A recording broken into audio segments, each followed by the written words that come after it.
전쟁 일으킬 충분한 위인입니다. 아닙니다. 절대 전쟁을 일으킬 위인이 아니에요. 굉장한 외교 결례입니다. 최신식 전략이었던 전술을 무장한 최고의 군대를 갖추고 있었던 야망이죠. 일본, 중국, 조선 7년 동안 70만 명 이상이 참가한 16세기 말 동아시아 역사에서 가장 중요한 사건, 바로 임진왜란에 대해서 살펴보도록 하겠습니다.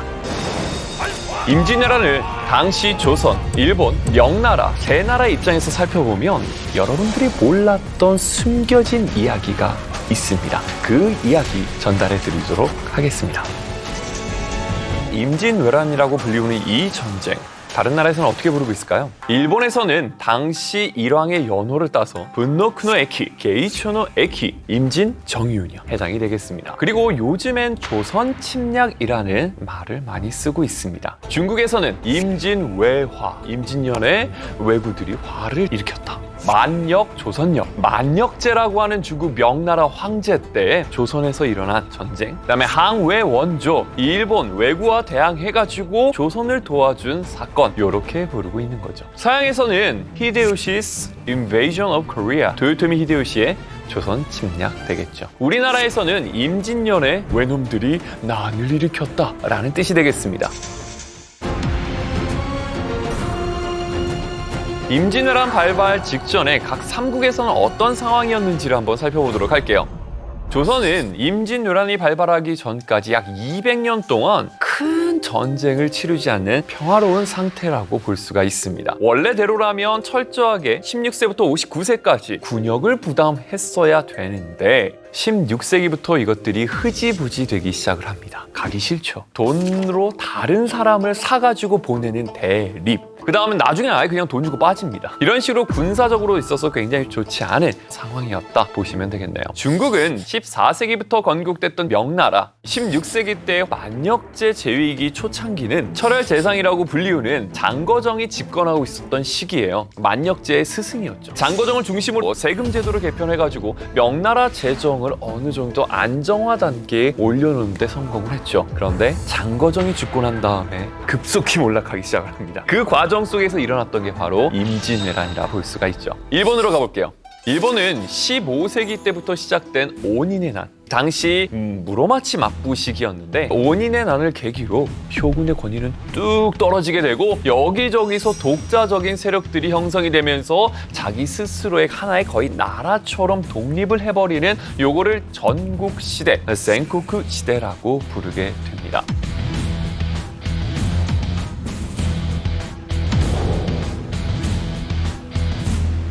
16세기 들어서면서 두각을 나타내던 사람이 있었으니 오다 노부나가입니다. 이 오다 노부나가는 포르투갈로부터 들여왔던 조총을 받아들여가지고 독자적인 조총 전략 전술을 체계화시킨 사람입니다. 이 조총의 약점이라고 하면 장전 속도가 굉장히 느렸거든요. 그거를 앞에서 쏘면 뒤에서 장전하고 있고 뒤로 가고 이런 전략으로서 전국시대를 평정하게 됩니다. 거의 평정하다가 죽임을 당하고 그 밑에 있었던 도요토미 히데요시가 통일의 완수를 이루게 되는 것이죠. 즉 일본은 전쟁 상황 속에서 최신식 전략이었던 조총 전술을 무장한 최고의 군대를 갖추고 있었던 상황이었다라는 겁니다. 더 나아가 도요토미 히데요시의 야망이죠. 대륙 침략을 실현하기 위해서 수를 쓰고 있었습니다.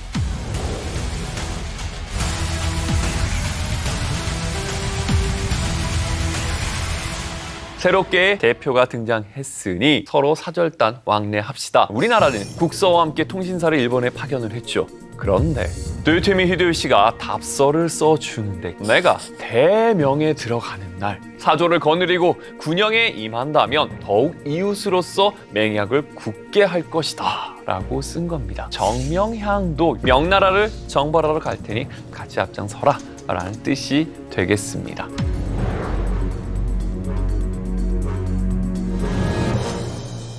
통신사들이 들어왔을 때 대접하기는커녕 하대하고 무시하는 태도를 보입니다. 도요토미 히데요시의 아들 도요토미 쓰루마스가 있습니다. 꼬마애였어요. 그 장소에 와가지고는 소변을 본 겁니다. 전근대 사회에서는 굉장한 외교 결례입니다. 하대당하고 무시당한 사절단이 돌아와서 선조한테 보고를 하죠. 당시 통신사의 정사는 황윤길이었습니다. 부사는 김성일이었는데 공교롭게도 둘이 다른 보고를 올립니다. 황윤길 같은 경우에는 도요토미 히데요시의 눈빛이 살아있습니다. 전쟁 일으킬 충분한 위인입니다. 대비를 해야 됩니다. 라고 보고를 했는데 김성일은 아닙니다. 얼굴이 원숭이같이 생겨가지고 절대 전쟁을 일으킬 위인이 아니에요. 괜찮아요. 라고 이제 보고를 올려버린 것이죠. 혼란에 휩싸입니다. 도대체 누구 말이 맞는 걸까?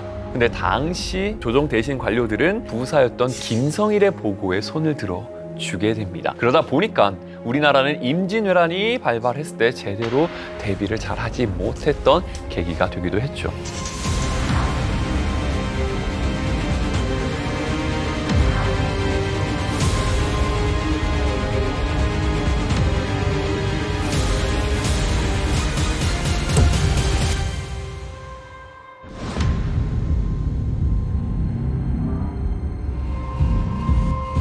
일본은 총 9개 군, 약 16만 명의 병력을 동원해 조선을 침공하기 위해 떠나게 됩니다.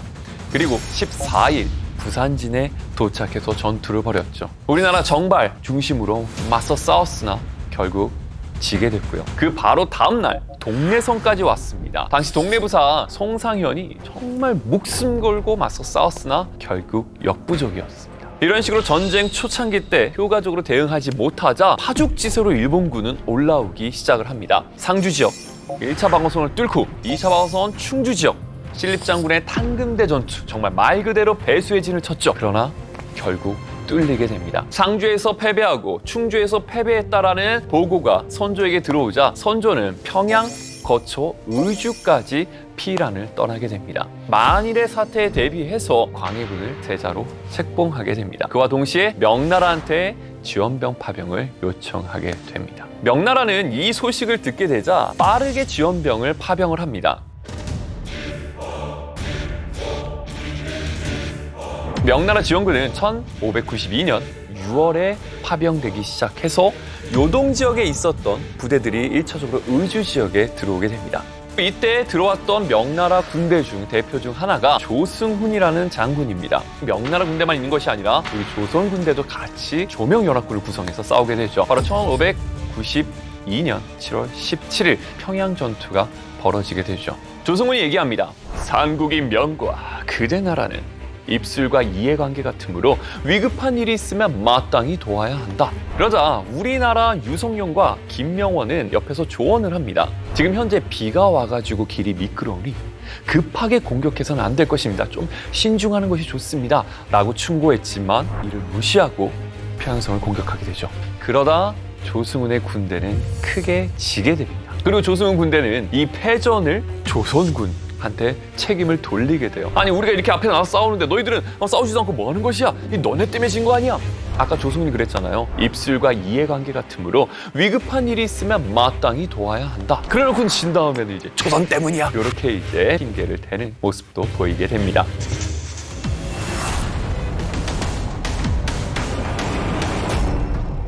자, 이후 명나라에서는 계속해서 추가적으로 지원병을 파병하게 됩니다. 1592년 12월 이여송이 3만의 군대를 이끌고 다시 압록강을 건너 의주 지역으로 들어오게 되죠. 당시 조선 군대는 도원수 김명원이 지휘하는 약 8,000명의 군대가 참여하게 됩니다. 1593년 1월 6일 이여송은 4만의 군사를 데리고 평양성을 포위하게 됩니다. 당시 평양에 있었던 일본의 상황을 살펴보면 그렇게 상황이 좋지만은 않았습니다. 일본은 6월부터 평양성을 들어와가지고 굉장히 오랫동안 있었습니다. 점차 식량이 떨어져 가기 시작을 한 상태였죠. 훨씬 더 병력이 많은 조명연합군이 평양성을 둘러싸고 치열하게 전투를 벌이자 버티기가 어려워졌죠. 이에 일본 장군 고니시는 영광정 토굴에 들어가서 항전을 하게 되며 이걸로 인해서 조명연합군이 피해가 조금 발생하게 됩니다. 그러자 이여송은 이 피해를 줄이기 위해 얘기를 하죠. 우리 병력으로 한 번 거사하면 충분히 섬멸시킬 수 있지만 차마 인명을 모두 죽일 수 없으니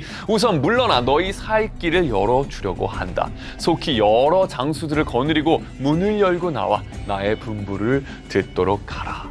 항복을 권유한 겁니다. 자, 이 말을 들은 고니시는 우리는 퇴군을 진심으로 바랍니다. 더 이상 싸울 여력도 없습니다. 뒷길을 차단하지 말아 주십시오. 라고 퇴로 보장을 요구했죠. 당시 퇴로를 조선군이 맡고 있었는데 오케이, 조선군 풀어줘. 결국 고니시는 한밤중에 장수들을 이끌고 대동강을 건너 평양을 탈출하게 됩니다. 퇴각했던 일본군은 개성으로 내려갔다가 서울, 즉 한양으로 집결하게 됩니다. 아니 우리가 이렇게 앞에 나와서 싸우는데 너희들은 싸우지도 않고 뭐 하는 것이야? 이 너네 때문에 진 거 아니야? 차마 인명을 모두 죽일 수 없으니 오케이, 조선군 풀어줘. 이호성은 1월 10일 평양성을 빠져나가 개성에 진을 치게 됩니다. 유성룡은 빠르게 이호성에게 서울로 진격하자라고 건의를 합니다. 그런데 이호성은 천천히 내려와서 26일 파주에 도착. 그리고 그 다음날 27일 일본군과 전투를 벌이게 되죠. 이 전투가 바로 벽제관 전투입니다. 이 전투 초반에는 명군이 일본군을 좀 많이 격퇴하고 사로잡는 일이 벌어집니다. 그러자 일본군을 얕본 이호성은 매복하고 있었던 일본군을 향해 돌진을 하다가 결국에는 포위당해서 크게 패배하고 맙니다. 이에 유성룡은 이기고 지는 일은 무가에서 항상 있는 일이니 마땅히 형세를 살펴 다시 진격해야 될 것입니다. 그러자 이호성이 얘기합니다. 이곳의 지세가 비가 온 뒤에 진창이 되어서 군대가 주둔하기 불편하니 임진강 북쪽으로 돌아가서 군사들을 쉬게 한 뒤 진격하게 하려는 것뿐이요 라고 핑계를 대죠. 그러면서 명나라 황제한테 보고서를 쓰는데 뭐라고 쓰느냐? 지금 한양에 있는 적병의 수가 20여만 명이나 되어 중과부적이고 신은 심한 병에 걸려 이 임무를 맡을 수가 없습니다. 부디 다른 사람한테 이 임무를 대신하기를 청합니다. 이것은 전의를 상실했다라는 의미입니다.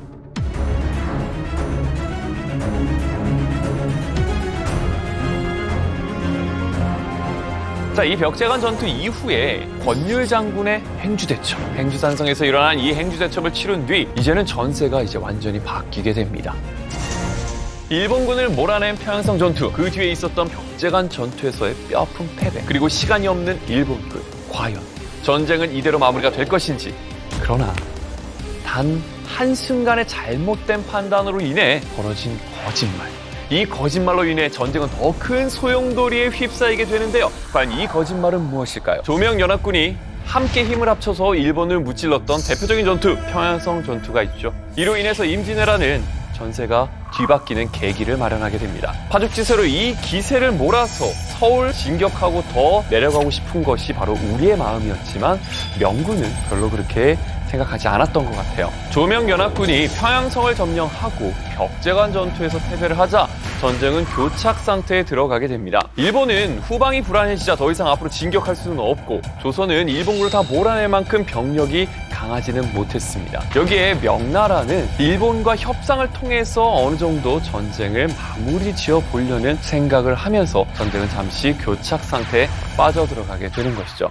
이후 명군과 일본군 사이에서는 본격적인 강화 교섭이 시작되는데요. 이 강화 교섭에서 조선은 완전히 배제가 되어버립니다. 자, 4월달 강화에서 결정된 것 크게 4가지가 있습니다. 첫 번째, 조선의 왕자들과 신하는 돌려보낸다. 일본군은 서울에서 부산포까지 철수한다. 개성을 지키는 명군은 일본군의 서울 철수를 보고 귀국한다. 네 번째, 명예 강화 사절을 일본에 파견한다. 그리하여 1593년 4월 18일 일본군은 명예 16연과 교섭 후 한양에서 퇴각을 하게 됩니다. 강화 교섭을 하고 난 뒤 명나라 장수였던 송응창이 자신의 책사 사용제 서일관을 중심으로 명예 사절단을 보내게 됩니다. 그런데 이 사절단은 사실 중국 황제의 명을 받은 사절단이 아닙니다. 어찌 보면 사칭한 사절단인 것이죠. 왜 거짓 보고를 올렸을까요? 송응창은 가짜 칙서를 보내 일본 측으로부터 항복 문서를 받아오기만 하면 이 임진왜란은 곧 끝날 것이라고 안이하게 생각하고 있었습니다. 자, 일본에서는 명과 조선이 일본의 강화를 부탁해왔고 명나라 사절단을 인질로서 인지하고 있었습니다. 그러자 이제 도요토미 히데요시가 반갑게 맞이했죠. 그리고 나서 우리의 요구 조건은 이것이네 하면서 7가지 조건을 내세우게 됩니다. 첫 번째, 명나라 황녀와 우리 일본 일화 혼인. 두 번째, 명과 일본의 무역을 재개하여. 세 번째, 명과 일본의 화호를 서약한다. 그리고 조선의 사도를 할양해라. 조선의 왕자를 인질로 제공해라. 임해군과 숭화군의 송환. 조선의 서약서를 작성해라.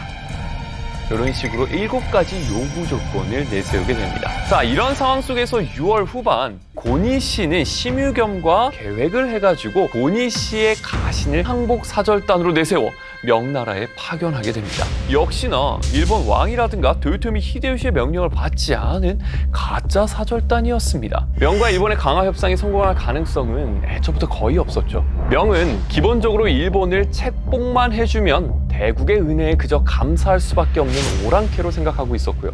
일본은 비록 평양성 전투에서는 패배했지만 전체 전쟁에서는 일본군이 이겼다라고 자부하고 있었습니다. 즉 송응창, 심유경 등 명군의 지도부가 하루빨리 전쟁을 중단하기 위해 일본 측 장수인 고니시와 함께 명의 황제와 도요토미 히데요시를 속이고 기만한 셈이었죠. 명나라는 도요토미 히데요시가 명나라의 책봉을 간청하는 정성이 있다라고 인정해서 도요토미 히데요시를 책봉하기 위해 책봉사를 파견하기로 결정한 것이죠. 자, 명나라로부터 책봉사가 파견됐다라는 소식을 전달받은 1595년 5월 20일, 일본은 강화 조건 7개에서 한 3개 정도로 이제 축소하면서 협상을 하려고 합니다. 원래 협상은 테이블에 들고 나올 때는 이만큼을 들고 나와서 이제 점점 맞춰가는 게 협상이죠. 그 3가지는 무엇이었느냐? 첫 번째, 조선의 왕자를 일본에 보내면 우리 사도 이 왕자한테 붙여서 너희 돌려줄게 라는 거. 두 번째, 조선의 왕자가 일본군 진영에 도착하면 15개 소의 진영 중 10개 소를 우리는 파괴를 하겠다. 어느 정도 이제 물러나겠다. 그다음에 세 번째, 명과 일본이 다시 교역을 할 수 있게 해달라. 명의 책봉사 파견이 이미 결정된 상태였기 때문에 도요토미 히데요시는 사실상 조선의 왕자를 일본에 보내달라라고 하는 요 조건이 가장 핵심으로 남게 되는 것이죠. 1595년 5월 시점에는 상당 부분 타협이 이루어져 있는 상태였다 보시면 되겠습니다. 자, 그리고 6월 책봉사가 일본에 건너갔고 우리나라에서도 통신사를 파견하게 됩니다. 자, 9월달 도요토미 히데요시는 책봉사를 접견을 하고 만났는데 강화교섭은 결렬되게 됩니다. 이 강화교섭은 왜 결렬이 되었을까요? 여기서는 크게 3가지 정도의 학계 추측이 있습니다. 명나라와 조선이 일본 왕을 책봉하는 것 외에 자신이 요구한 조건을 전혀 들어주지 않았다. 이게 말이 되는 것이냐? 무려 7가지나 얘기했었는데. 두 번째 해석은 무엇이냐? 명나라가 요구했을 때 조선에서 완전한 철수, 그거는 내가 받아들일 수 없다 해가지고 이견 차이로 이래가지고 결렬되었다라는 이견이 있고요. 그다음에 세 번째, 명나라 책봉사가 가고 조선에서 통신사가 갔는데 일본이 요구했던 것은 왕자를 인질로 보내라 라는 것이었죠. 근데 우리나라 통신사가 갔을 때 왕자들이 가지 않습니다. 그리고 간 사절단들의 면모를 보면 관리들도 중에서도 좀 직급이 낮은 관리가 가게 돼요. 이건 아니지, 이거는 일본을 무시하는 것이다 라고 생각해서 결렬이 되고 전쟁이 일어났다 라는 해석도 존재합니다. 결국 일본은 강화협상을 결렬시키고 조선의 왕자를 인질로 보내라는 명분을 잡으면서 전쟁을 또 일으키게 되는 것이죠.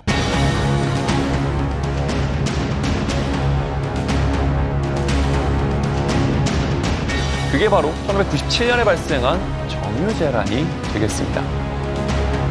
이 정유재란 역시나 마찬가지로 일본은 배를 타고 옵니다. 그 다음에 바다를 통해서 갈 작전을 세우고 있었어요. 그러나 이것을 산산조각 낸 사람이 바로 이순신이죠. 정말 폐허가 되다시피 한 조선 수군을 이끌고 승리를 거뒀던 전투. 신에게는 아직 12척의 배가 남아있어옵니다. 아, 유명한 대사죠. 아직 신에게는 12척의 배가 남아있어옵니다. 발포하라!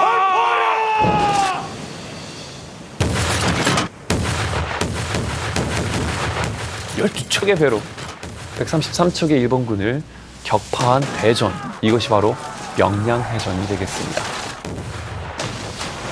세계 수군 역사상 정말 기록에 남고 명성이 자자한 그런 전투가 되겠죠. 그런 찰나에 도요토미 히데요시가 죽었다는 소식이 들리고 일본군은 퇴각하기 시작을 합니다. 퇴각하는 일본군을 쫓아가가지고 이른 전투가 바로 노량해전이 되겠습니다. 이 노량해전을 끝으로 이제 임진왜란은 마무리가 되어가게 되는 것이죠. 자, 전쟁 이후에 한 중1. 과연 어떻게 상황이 바뀌었을까요? 일단 전쟁터가 되었던 우리나라부터 살펴보도록 하겠습니다. 전쟁터였던 만큼 가장 큰 피해자였었죠. 많은 사람들이 포로로 잡혀갔고 수많은 사람들이 전쟁터에서 목숨을 잃었습니다. 뿐만 아니라 전쟁을 하다 보니까 많은 농경지들이 황폐화되어 가지고 농사를 지을 수 있는 땅도 많지 않게 되었죠. 당시 150만 결의 농경지가 있었는데 임진왜란 이후에는 뚝 떨어져서 3분의 1 정도의 50만 결로 줄어들었습니다. 경복궁도 불타 없어지고요. 노비문서도 없어지고 토지대장도 없어집니다. 세금을 거두려면 농경지가 얼마 정도 있는지를 알아야 정확히 세금을 거둘 수 있는데 그 기본이 되는 대장도 없습니다. 국가 재정적으로도 굉장히 힘들어질 수밖에 없는 것이죠. 자, 이런 상황 속에서 조선은 어떻게든 이끌어가고 싶어서 세금제도 개혁을 하게 됩니다. 우리가 이렇게 세금 깎아줄게 라고 이제 어느 정도 백성을 달래는 정책들을 펼치게 되는 것이죠. 이렇게 전쟁 이후에 있었던 전쟁의 피해를 어느 정도 복구하려고 하는 그 순간 명나라로부터 소식이 들려옵니다. 지금 위에 있는 여진족이 우리를 막 괴롭히는데 야, 우리 도와줬지? 너희도 도와줘야지 해가지고 조선의 지원병 파병을 요청하게 됩니다. 안 들어줄 수가 없어요. 우리 망할 뻔했는데 우리를 구해준 부모의 은혜 아닙니까? 라고 당시 조선은 생각하고 있었어요. 네 글자로 제조지은. 나라를 다시 만들어주는 그런 은혜를 입었다라고 얘기를 한 겁니다. 그래서 강홍립을 도원수로 해서 인대를 명나라에 파병하게 됩니다. 그러면서 명나라와 함께 후금과 싸우게 되죠. 후금과 싸웠던 그 전투가 바로 사르후 전투입니다. 이때 광해군이 강홍립한테 한마디 하죠.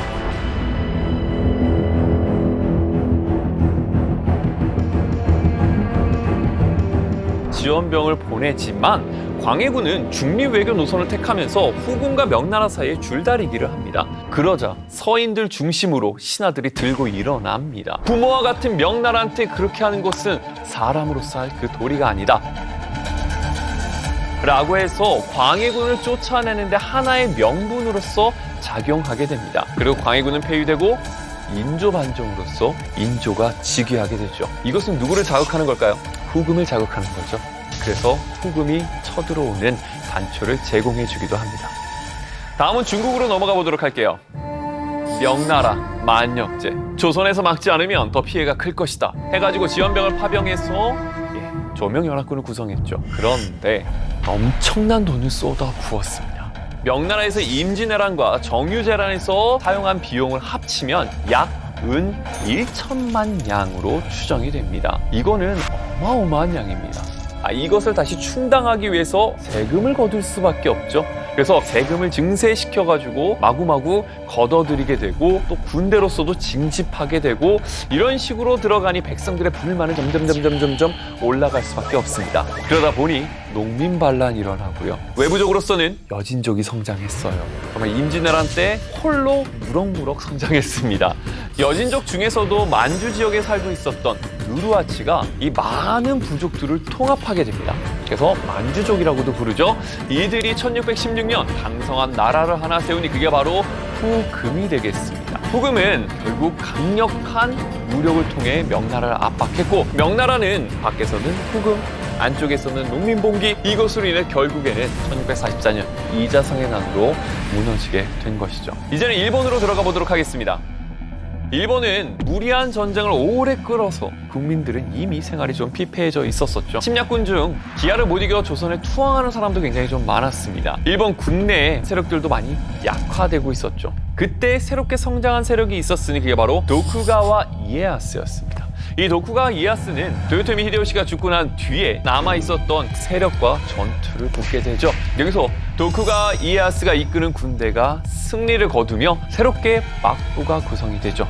그것을 에도막부라고 합니다. 임진왜란을 통해 우리나라에서 많은 포로들을 잡아갔습니다. 그 중에 가장 대표적인 사람들이 바로 도자기를 만드는 기술자죠. 그래서 이 임진왜란을 다른 말로 도자기 전쟁이라고도 부릅니다. 이때 일본으로 건너간 사람 중 대표적인 사람이 이삼평이라고 하는 사람인데요. 이 이삼평과 많은 도공들이 중심이 돼서 도자기를 굽기 시작을 합니다. 바로 아리타 도자기입니다. 이 도자기가 굉장히 유명해지고 전 세계에 수출도 되게 되죠. 뿐만 아니라 우리나라 학자들도 많이 잡혀가게 되는데요. 조선의 성리학을 많이 또 전파하게 되죠. 그러다 보니까 새롭게 올라온 에도 막부에서는 성리학을 중심으로 의례를 정비하는 이런 모습들도 보이게 됩니다. 즉 임진왜란을 통해서 우리나라 문물들이 많이 일본에 전달되게 된 것이죠. 여기서 끝이 아닙니다. 일본에서 임진왜란은 그로부터 약 300년 뒤에까지도 영향을 주게 되는 것이죠. 임진왜란의 목표가 뭐였어요? 일본이 중국 대륙으로 진출할 것이다 라는 거죠. 약 300년 뒤인 1894년 비슷한 일이 벌어집니다. 그게 바로 청일전쟁이었죠. 이 청일전쟁이 1894년 나오게 되자 도요토미 히데요시가 재조명되기 시작을 합니다. 그리고 청일전쟁에선 일본이 승리하게 됐죠. 그러다 보니까 도요토미 히데요시가 굉장히 국민적 영웅으로 떠오르게 되는 일이 벌어지게 됩니다. 그래서 도요토미 히데요시와 관련된 유적들이 이제 정비되기 시작을 하죠. 교토에 가게 되면 미미즈카라고 불리우는 임진왜란 유적이 있습니다. 이 미미즈카가 무엇이냐? 귀무덤이라고 부릅니다. 임진왜란 당시에 조선 장수들 목을 베어오면 상을 주겠다. 근데 전쟁 중에 목을 베는 건 쉽지 않습니다. 그러다 보니까 간편하게 하기 위해서 귀를 베어와라. 그것들을 이제 모아서 일본에 가져온 겁니다. 그리고 그것을 묻어둔 게 바로 미미즈카가 되는 것이죠. 우리 역사에서는 굉장히 아픈 유물입니다. 그런데 이상한 일이 하나 있는 게 미미즈카 앞쪽에 뭐가 있느냐? 도요토미 히데요시의 신사가 있습니다. 뭔가 연관성이 있어 보이지 않습니까? 도대체 이게 왜 여기 있지? 라고 했더니 이유가 다 있는 거죠. 이 청일전쟁 당시 도요토미 히데요시에 대한 유적지들을 재공사하면서 정비하기 시작하는데 이 1898년 이 미미즈카를 재정비하면서 비석을 하나 세우게 되는데요. 그 비석에는 이렇게 쓰여져 있죠. 이 무덤은 일본의 위험을 떨친 증거물이고 도요토미 히데요시의 위엄과 덕을 보여주는 유물이다. 조선과 일본은 서로 보안관계에 있어 도요토미 히데요시의 정복전쟁이 오늘날 우방을 위한 일을 하고 있는데 도움이 안 될 수 있겠는가? 이게 무슨 소리예요? 도요토미 히데요시의 전쟁이 우리나라를 위한 일이라고요? 즉 임진왜란과 그 다음에 청일전쟁이 동양평화를 위한 일이었다라고 해놓고 거기에 대한 기념물로서 미미즈카를 도요토미 히데요시 신사 앞에 둔 것이죠. 전리품격이라고 보는 겁니다. 도요토미 히데요시를 영시하면서 청일전쟁 이후 한반도를 침략하고 수많은 사람들을 학살하면서 우리 땅을 초토화시킨 잔혹한 일을 정당화하고 있습니다. 1592년 도요토미 히데요시의 중국 대륙 진출의 야욕 임진왜란, 그로부터 약 300년 뒤인 1894년 청일전쟁, 그리고 1931년 만주 지역의 침공 만주사변, 그리고 1937년 중일전쟁, 1941년 태평양전쟁까지 일본은 계속해서 대륙 진출의 야욕을 꿈꿔 왔습니다. 과연 일본은 이 침략에 대한 반성이 있는 걸까요? 아니면 이것 자체가 동양 평화를 위한 일이다라고 생각하고 있는 것은 아닐까요? 우리는 다시 한번 생각해 볼 필요가 있는 것 같습니다.